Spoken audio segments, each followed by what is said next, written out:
We missed you in the last panel. Well, we were busy. I was teaching an acting class. Oh, yeah. And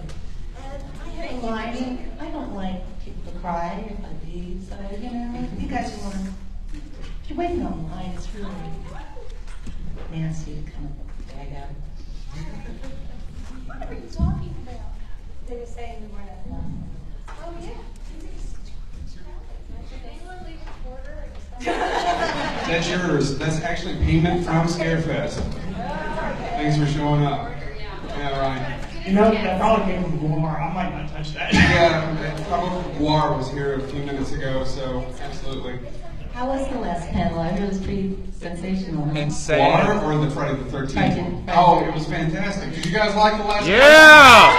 That's awesome. Good time. Ladies, would you like to give them a run for their money? Yes? Yeah, what's It's not a dare. Yes.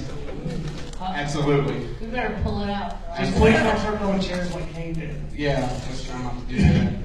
All right, well, we'll go ahead with one introductory question real quick of what do you guys got, what's your upcoming projects, stuff like that. I'm not allowed to talk about it, so I can't really say anything. It starts in November, no, can't say anything, so I'm going to pass the buck. Okay. Oh, okay. I've got one here, though. Are these on? Yeah. Where We're all turned on. No, we actually have. Anyway, hi, I'm Kim. I don't really act that much anymore, but I work with my husband in production, and he produced the movie Ted and Ted 2. Nice. Guy in the West, a TV show Cosmos. Cool. And So he's he's about been to do a new Seth MacFarlane TV show where Seth is starring in it, and it's called Orville. Or no, it's not even, I don't know what it's called actually. Oh, some of my students have been reading that. It's science fiction, right? It is. He's a captain, a space captain or something, right? It's really cool. It's very different, and so that's been a really fun thing. And I love it. Cool. But anyway, it's so good to be here and to meet everybody. It's been such a amazing every single time. I've only done this is my fourth one, and every time I'm like, wait a minute, this is really fun. It is. This one, I have to say, has been the best. We've had a lot of fun. It's really been amazing. Anyway, so that's my story. Well, I'm Lar, and I'm having a blast here. I just taught an acting class, which is why everybody was graciously waiting for me to run up the stairs. But I have Actors Audition Studios in Dallas and Los Angeles, and I'm not acting full-time or anything like that, but I did just shoot a film in July. It's called Expulsion. It's a sci-fi. And in the hot Arizona 112, and I play a woman who has been duplicated and replicated through so many portals of the world as the world is duplicating itself, that she's incredibly angry and difficult and then very sad. It was a lot of fun to play, and that was really cool. And we shot a horror film at my studio last night in Dallas, but I was here, and that one is called The Restraining Order, and I think I have some clips online from the trailer, and I think you'll really like it. So that's what I'm up to. Well, you all probably know by now that I hang out with wine. I crush grapes. I have a good time designing labels and signing bottles and wrapping each and every bottle. I am so OCD that I will not allow anybody else to touch my crystalline wines. No way. Because if they mess it up, I have unhappy campers. Can't do that. So yeah, I have Crystal Lake Wines that keeps me very busy in the boonies of Southern Oregon, fine wine country. And I just, I have a new little tiny house art studio on the property that my husband built to try and keep, he's very supportive about me when I do these conventions, but he misses me. And so he built me a little tiny house art studio when I went off to Texas right near weekend.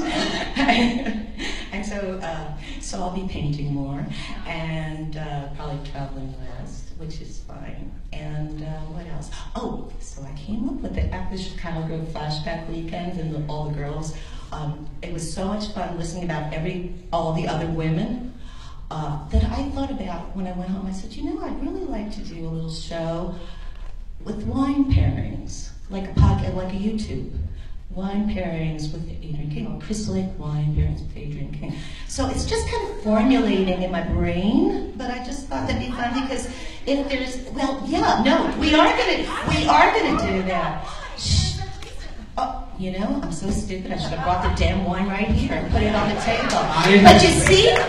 But you see, honestly, Then we would have beat the guys for sure. we would. I'm going down. Hold on. I'm going down. See you around. Send somebody to go down. Wait, Bobby, go get us a bottle. Go get, oh shoot, where's the corkscrew? Damn it, where's the corkscrew? Anybody have a corkscrew on them? I usually travel with one, and that's the truth. Oh, damn. Yeah, go to my table, get a white, a red, just get one of each. What the heck? We're gonna have to, oh, but we need glasses. Oh no, I guess we don't need glasses. Go for it. If you can see a couple of glasses on the way, that'd be fun too, Bobby. And corkscrew.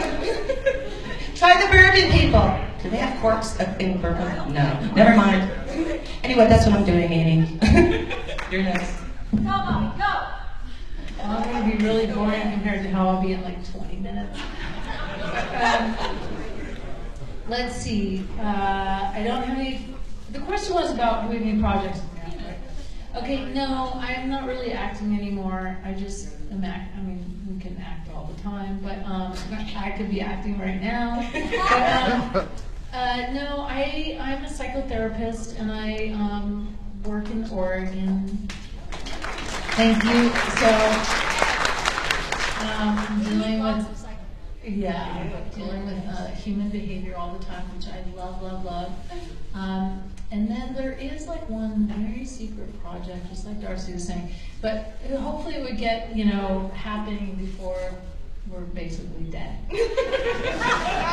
Time is ticking, as you know. Yes, yes. Yeah, we don't said have- everybody's pitching the same ideas. It's like somebody get it together before we're on walkers. That's all I can say. Well, I'm planning on just going and then keeling over. I'm skipping the walker idea. So that's really about it. Thanks for that question. Okay. All right, let's open it up to you all. Who has a question? That was the first hand I saw there, Chad. He's coming to you. I don't know if you guys are like horror fans at all, but what are your favorite like horror movies and horror TV shows? Oh, Twilight Zone. I'm with you on that. I'll open that. I'm a big fan of the Saw series. They're pretty terrifying. And I worked with Mark Berg, who's the producer, who also works with Oren. Can't think of Oren's last name, but they put up their own home to do that franchise instead of having a movie company behind them. And those guys are really sitting large right now, and I'm very proud of him, and I love that series. Besides the Friday the 13th, of course. Present company. I like Creepshow because my husband distributed it. And Dawn of the Dead, Day of the Dead, and what else? Night Riders. You have to. The rest of you? No one I knows? am a complete horror chicken. I read a lot of nonfiction for my work, and it's, even if I read a novel, it's really hard for me because there's so much more intense than nonfiction, so I'm a wimp. So I figure I just kind of deal with people every day, and that provides me with the stimulation, the fear, the motivation to just deal with it. Real life. I love Walking Dead and American Horror Story. I've got students on this too. I've only seen it, I don't know. Anyway, I can just. Oh, no, it's all right. My voice is loud enough, right? No. No? Okay. Sorry. The only horror movies I've ever seen are My Friday the 13th and My husband's A Cabin in the Woods. Yeah. Cabin in the Woods are probably fun. I like Friday the 13th too, I gotta say. Cabin in the Woods is a masterpiece. Right. Absolutely, it's fantastic. All right, next question. We've got a bunch of hands. Lady right here in the corner. Okay, my question is for Amy. I had no idea what you're doing now, the psychotherapist. That's very interesting, which once leads me to wonder, is that something you're interested in before you film the movie? Or is that a result of filming the movie? That's a really good question. And I have to be honest, it wasn't until a fan came up to me and asked me what I was doing. And I said, oh, you know, I'm going to be a psychotherapist. I think I was still in school. And they said, oh my God, that's what Jimmy did. And I went, oh shit. Oh my God. That, yes. That's so crazy. Yeah.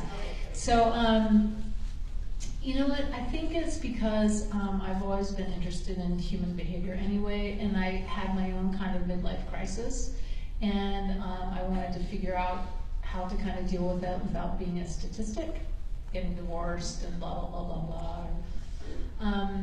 So I realized that I wanted to study about it, and then before I knew it, I was it.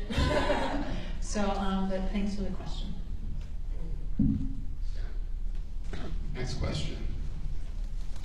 Horror films in general and slasher films in particular have often been and are still being attacked for being sexist or being accused of, contributing to like violence against women and things like that. And I completely, disagree with that, of course. But as women who have been involved in one of the most notorious horror franchises and involved in the film industry, how do you feel about that? What would be your response to people who attack horror films, saying, oh, they're sexist, it's all about, male aggression and all this kind of stuff? I can start with just something that I found unbelievable. Somebody sent me their thesis that they did on Alice as the first final girl, enabling women and not seeing women as victims, and against not that they were strong beings, but they were not warlike, and that they only fought back when pushed against the wall and retaliated. And it was fascinating because up to that point, it was I realized I always thought Alice was very strong, and it was a really good thing being born during the burning bra, going to school during burning the bras, and the whole deal, in terms of women finding their strength and their inner self. And so I know that Sean says and Victor Miller had no clue, they didn't care, they just wanted to do something different is what they said. But I think a byproduct, as time goes on, I don't know if people really thought about it when it first came out, but now women they look back, and I think it was the beginning of seeing women just in a different light, being stronger rather than just victims. Anyone else? Yeah, I'm curious. Yeah. That question for all of you. Well, I never considered Tina at all any kind of a victim except of her own mind, with her issues and that. And, I've always loved horror movies and thought they were a ton of fun and used a lot of humor and perspective in watching them. And I know that we have a lot of people that might say yay or nay horror films, slasher films, but I think it's perspective and having a good time. I have never been embarrassed or upset that I did them. I actually have loved the series. And so, yeah, I'm still cool with how fun they were in the 80s. I feel like, for my character, I never thought of her as ever being a victim. And I was really grateful for that, because that would have been a much harder part for me to play. It was really fun, sort of kicking ass and doing that. And I didn't really think about the bigger picture of women and horror films because I really didn't know much about it. I just loved my character and focused on all that she was trying to protect her family and all that. Well, I think Nikki from part 6 was just in the wrong place at the wrong time. I mean, don't we all know, don't go into the woods, right? And, Jason he doesn't care if it's men or women that he's killing, so it's, I don't feel like it's sexist at all. It could go either way. I think the wine showed up and everybody. Yeah. Hyatt doesn't want to lose a penny, so we can't open No it. flash photography. Yeah, sorry about that. Okay, next question, please. That question's for Amy. Oh, sorry. It's been about 30 years. Do you know where Paul is yet? And to go along with that, after the joke aspect of it, do you remember if there was ever something in the script, or like there was a plan that, okay, he is supposed to be dead or he's not supposed to be dead, or was there any thought put into that?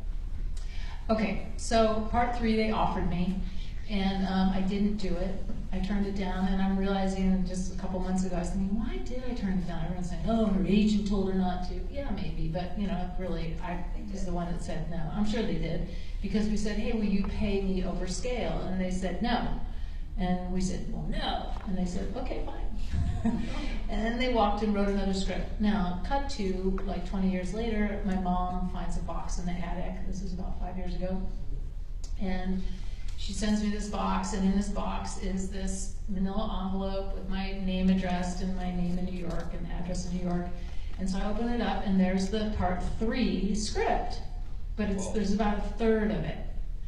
So I read this, and I'm like, oh my God, this is so good. It was like Ginny was this Terminator, like Linda Hamilton. I mean, she was so strong. And so what it was is Ginny was all traumatized and then was going back to college. But over the summer, after her traumatization or whatever, she went and learned, she got a black belt.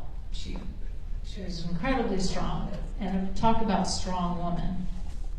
So she's in college, everyone's making fun of her. Oh my God, that weird girl, she always thinks someone's following her. So, and the other character that was alive was Stu Charno, who played Ted. So he was my only friend who kind of got it with me, kind of. So, let's see, so I lend my car to my roommate, the Bug, with the convertible. And she says, hey, Ginny, can I borrow your car? And I was like, yeah, go ahead, I'm not going out. You never go anywhere, Ginny. Well, that's because I don't want to go anywhere because there's killers out there. But, so she gets my car, and then there's a scene where, of course, she's driving and then parks and gets out of the car and gets killed. Then, I don't know this, but I go down, I'm doing my laundry on a Friday night. And so I go down to the basement and I put my wash into the dryer and I open up the door and Paul's head is in there. Yeah. Yeah. And that right. So that was the beginning, or that was the first third of that script, and then there was some where Ted and I kind of try to follow the car and things like that. So that's one version of Paul. I'm sure John Fury will have another version. But I don't know. I hope that's long. I can live with him being in the driver. That's pretty Okay, we have, what other questions do we have? Please raise your hand and we will send our person around. He's coming around. Give us 1 second. Microphone Chad to the rescue. Oh, we can have first, man. Go back. Kind of following up on the hypothetical that Ginny was talking about, at Dallas Frightmare, there was some talk about a script that was supposedly circulating about somebody who was trying to get all of the surviving final girls back together to fight Jason as adults. Have any of you heard anything further about that? Nope. I think the developers are on walkers. Well, too many arguments to try to figure it out. Yeah, it's too many everybody wants it, but nobody can get it together, you know, and we're just waiting for a script, and like we said, give us a good script. We're all willing, but like, How about a script? a script. Yeah. A script, yeah, because it's like, before we're on walkers. Okay, next question. Oh, yes, great. Yep, technical difficulties. All right, green is good. All right, cool. Editor of 1420 AM, I want to say I appreciate you guys showing up. Here's the question. Okay, cool. Most of you guys are, you were final girls in the film. Obviously, Darcy wasn't, but and Kimberly, we'll go ahead and say you were. She's one of the stronger characters of the whole series. Adrian kicked us off, right, with how strong she was in the original film. Can you guys, all the subsequent final girls, can you guys talk about, did you draw inspiration from her performance, or was it just a job, or anything like that? Couldn't have done anything without Adrian's inspiration and motivation. And oh my God, she kicked us all off, and we had to keep it up because she set the pace. I'll drink to that. Drink. They're all for Amy. Yeah. Seriously, it was like, it started off with we had a really good, what did you call it? Template or? Yeah, I loved the series. It wasn't just a job for me. I absolutely loved the character in the series. Jumped right into it. Was thrilled to do it. Had a blast, and was really excited to carry on the series. And a lot of us, like, I was offered 8. A lot of us were offered the next one, and the reason I didn't do it is because they wouldn't give me the script, and I didn't feel Tina should die in the first few minutes of the next one, so we passed on it. And Paramount says fine. And so we move on. I actually wrote a part 8 that I pitched to them, and they went on with something else. So that does happen when there's a lot of people involved in the different shows, but It also happens when a studio doesn't want to pay any female anything, and it's so much easier to get a guy with a bag over his head or a mask on his face, because studios really like to keep their money. I'll tell you though, I did get offered, for that time period, I really did get a really good offer for it. I actually did. And I wanted to do it, and the agents didn't. Agents and managers didn't want us to do them. And I really wish I could have worked more with them and come and gone forward, because I love the character so much. So maybe that was a little bit of turning the tides. I don't know, maybe. Okay, right up front here, young man, you've had your hand up for a while. Chad, could you take that on? I have a question for all you guys. What was your favorite scene to shoot? Good question. I loved the basement, where I shot the nails and the gas, and the fire was right there. I loved doing that. How about you? I would say when I jumped out of the window, and when I'm jumping out of the window, and then I had to run down, and they moved the girl. They showed me the stunt girl that had actually jumped, and I laid down, and I just remember like being so preoccupied with my skirt being up too high because I was laying there and I'm recovering. But that was really fun. I loved doing that. Strip Monopoly. Oh yeah, we had a good time that night. 1979. Strip Monopoly.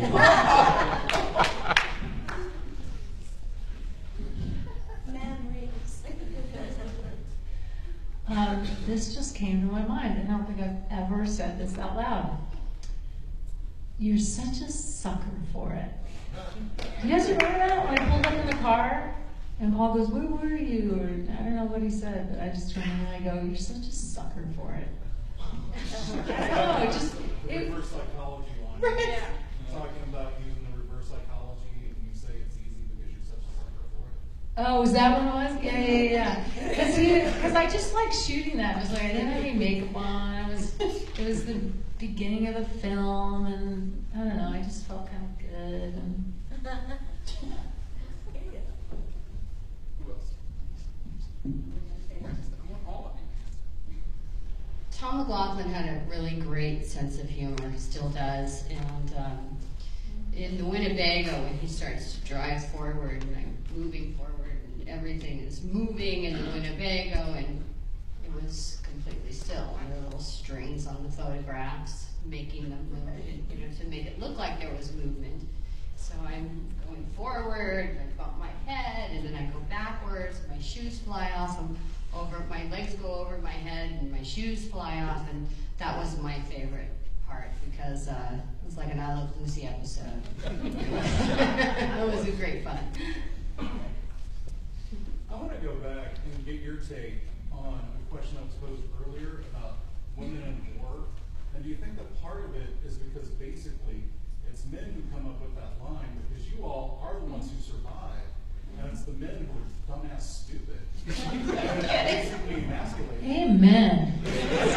I mean, they're just gonna put like masks on, and you guys ever notice that, like on TV commercials and stuff, how stupid the men are? Like the women are cleaning, they're doing this, they're like, honey, I don't know where the trash can is. I mean, it's so embarrassing. And then I don't have a TV, so I turn that TV on in the hotel, and I'm watching some sitcom with, okay, hold on, John Cryer and... 2.5 Men. What? Is Two that and 2.5 2.5 Men, yeah.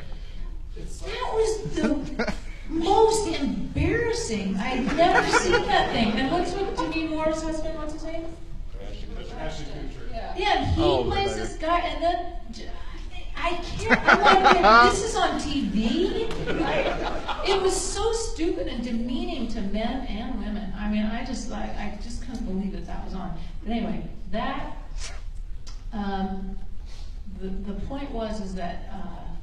Wait, the strong. Hold on, I had a really good something to say. Now I feel like the men on commercials. Women end up neutering the men. Right. Yes.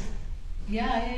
And I think that women are really strong. I mean, in films and things like that. And I know, Heather Lagan. Langenkamp? Yeah. Has anyone seen that documentary that she made, I Am Nancy? Yes.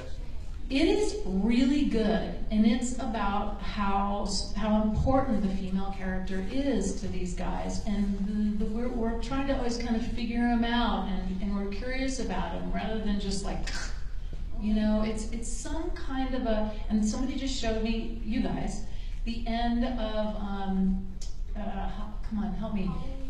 Halloween, when Jamie Lee, and I've never seen this film until right now. Well, Jamie Lee Curtis. You've never seen Halloween? I'm sorry, I just had to pause you 1 second. Going down, and she kisses him before she falls. Oh, Resurrection. Resurrection. Oh my God, that was amazing. I thought, that's powerful. There's a We've got backstory. a question right there. I actually got a question right here. Oh, right there. Okay. Well, first, thanks for coming out. Appreciate it. Now, we all know what happened with Part 8 with Jason Takes Manhattan, although a lot of fans think it should be Jason Takes a Boat because it doesn't really take place in Manhattan. But I know I, for one, would love to read a Tina version of Part 8. How can we make that happen? Well, it's a long process. It really is. The one I wrote had Tina grow up to be a psychiatrist, and her daughter has the powers. She's a very difficult daughter. And my goal was to bring the older characters and a newer young version of the characters back together, which several of us have done different versions of that. But I honestly have no clue who actually owns any part of any of this. And anything I've tried to step forward with is kind of, there have been too many layers of people. So I'm not really sure how to make it happen. Do you know? Do you know? Next question, right back there. What's I'm asking her? For each of you,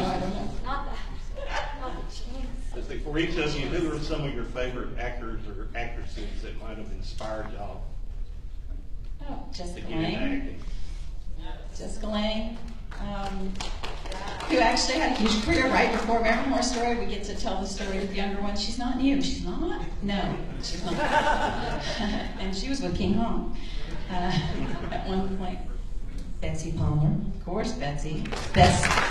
Without Betsy, you know, I'll tell you, Alice really got her strength from Betsy. Betsy taught her how to play.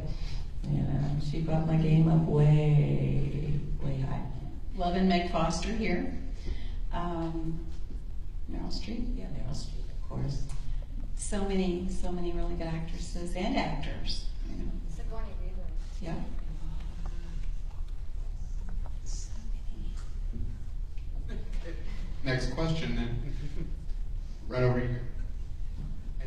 The question would be for all the ladies except the dark-haired lady. I can't even think of her name. Sorry, Darcy. Darcy. Your character, I understand, didn't survive. I'm not familiar with part 6. The other 4 ladies especially need to name it because you were the ones that were with this actual summer camp from starting the summer camp. Why did they pick you all up? How'd you get to be the chosen survivors? And, you're okay with that? Glad you got to be the survivor? That's probably a silly question. Your feeling on that? Like I said, Sure beats being beheaded. Although you do have to get pulled into some mighty cold water once in a while. But yeah, surviving is totally a good gig. Survival is good. Next question right there. Well, I can also tell I'm you sorry. that I remember because I had to stay on the set a lot longer, a lot more days or weeks than a lot of the other people. And everyone was like, bye. They all got to leave camp, and I had to stay and be tortured.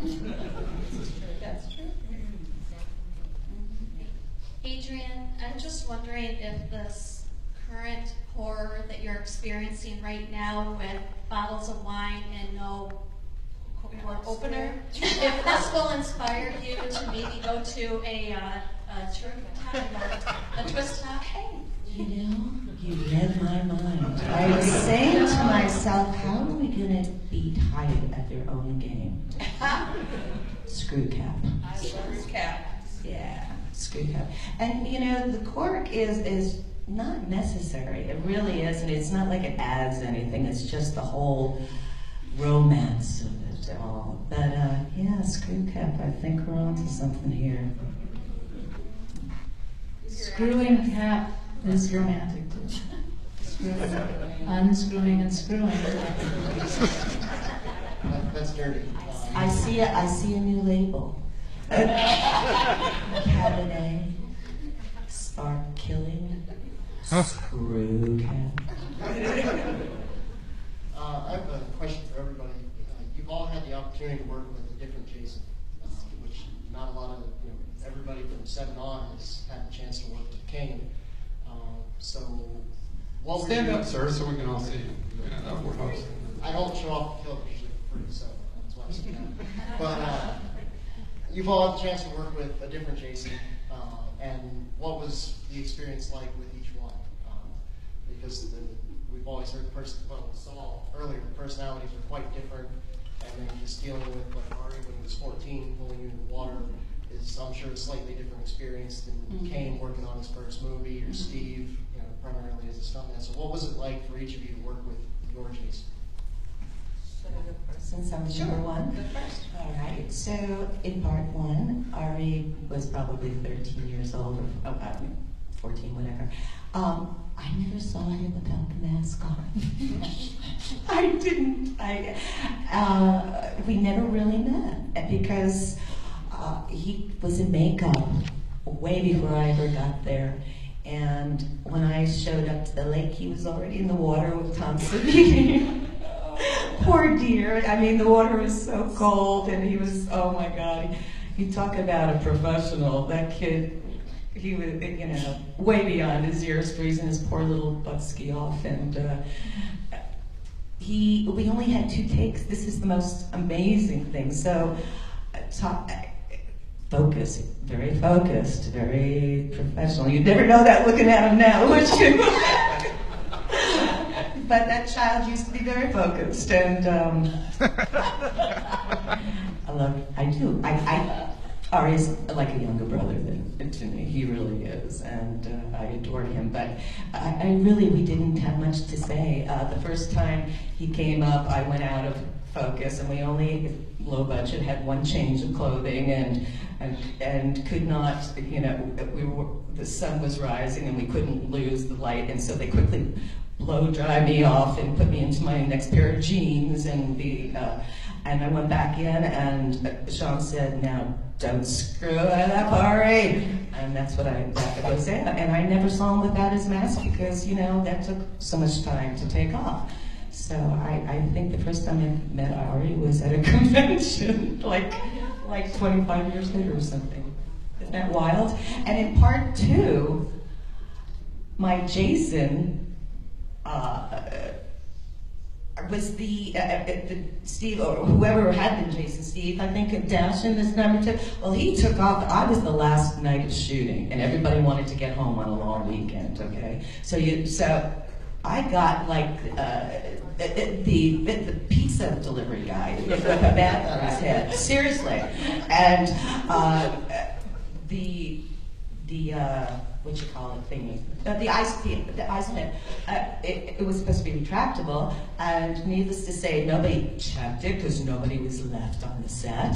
And so the first time the delivery boy did it, it made a hole in my cheek. And so on the second attempt, they actually had to aim for the hole. And that's my story for part 2. My Jason story. Let's see, so Warrington Gillette, he wanted to really be an actor, and they hired him as Jason, and then he spent 150,000 hours in makeup, and he was completely claustrophobic and did not like that job, and so he just did the part where he came through the window, and then they said, "Dude, this is not your gig." So the stunt coordinator had a friend and said, "I think I know a guy that'll do whatever you have to do, like run through the woods with a flour sack on his head."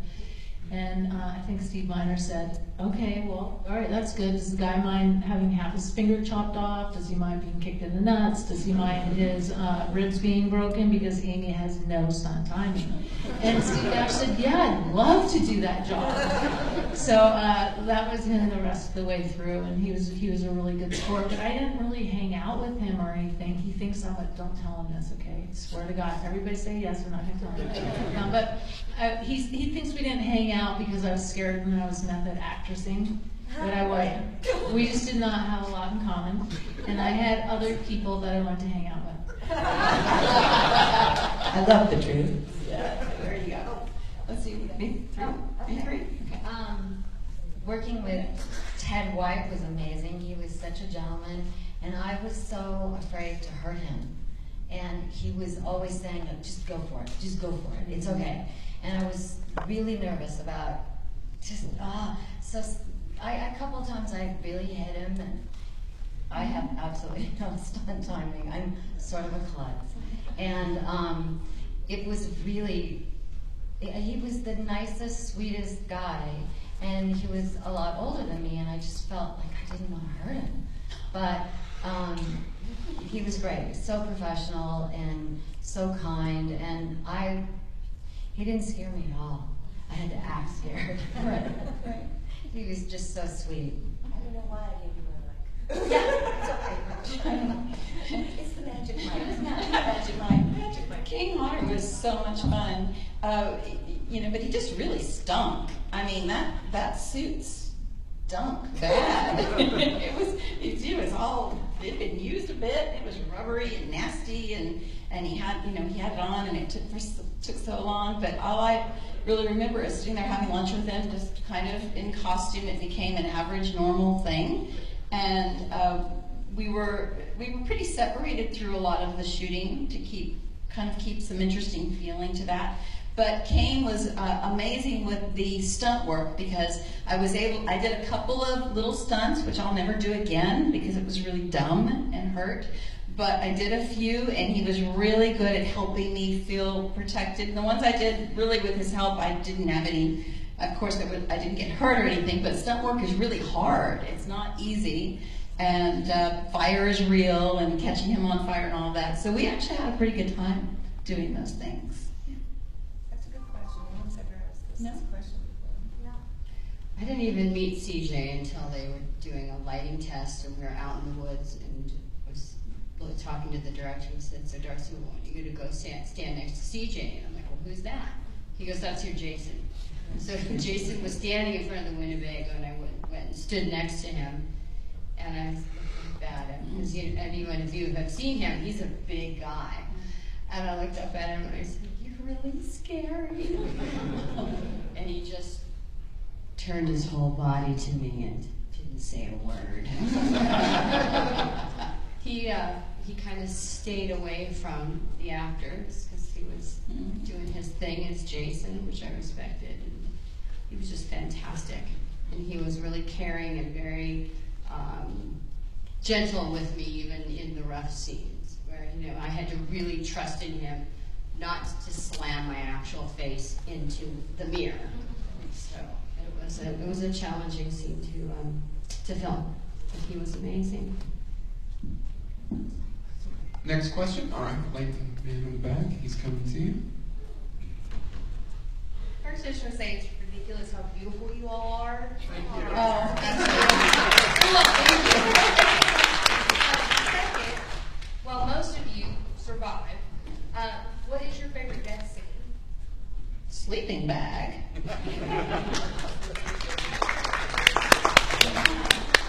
And dying on Knots Landing a couple times. I'm sorry, but that machete and Betsy and Tasso and it was the ballet of the machete. And it was choreographed when Alice took out Mrs. Voorhees, and it was an entire night from the time the sun set till the time the sun rose. But and we never held back. Everything you see there was real. We had no stunt doubles, and we had no stunt people so we were kind of on our own. Really. Down and dirty is an understatement for that scene, but when you see it on screen and it holds up to this day, it's my favorite.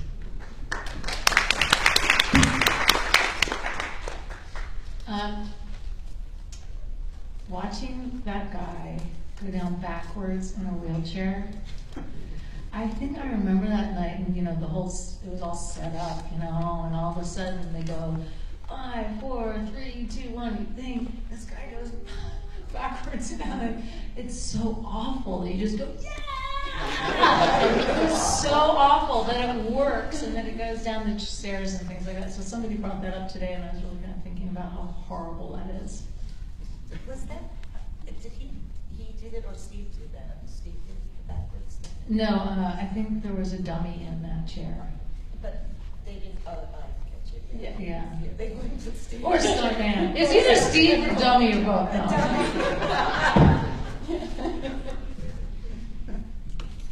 The rest of you? Oh, Sorry. For me, I don't know why this affected me so much. The death scene of Peter Martin in the shower when it was just so horrible. And I remember there was a mask. I guess Tom Savini had made a head so that they could do that to it.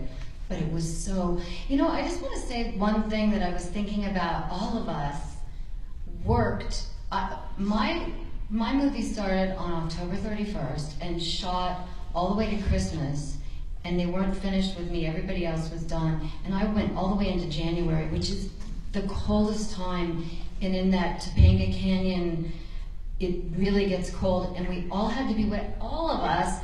It was, I've never had, and I've worked, for years, never had anything that was so physically difficult as Friday the 13th. It was freezing, you had to be wet, and they would come over. To this day, when I get into a shower and it's cold, I have that feeling of those nights of being exhausted and fighting off, that's like the flu season and your immunity is down, and I would run every day like 4 miles to just burn anything out of me. But I know all of us it was so taxing.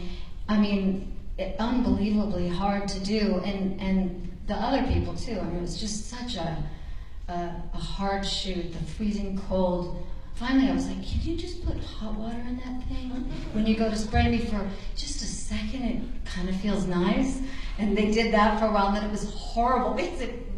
My dress would just be so freezing. But it was really, really tough. The cold and the running and the hours of shooting night, today. It was really hard. I remember sitting in, we didn't even, we stayed at this low budget motel kind of thing, and they didn't even have bathtubs. They decided, who just decided that bathtubs were unnecessary? I love to soak in a bathtub. That's how I relax. I check into the Hyatt. They have no bathtubs. It's been totally renovated. I'll drink a glass of wine. No. Oh my God. No, they said all the renovated rooms have no bathtubs. I said, obviously designed by a man.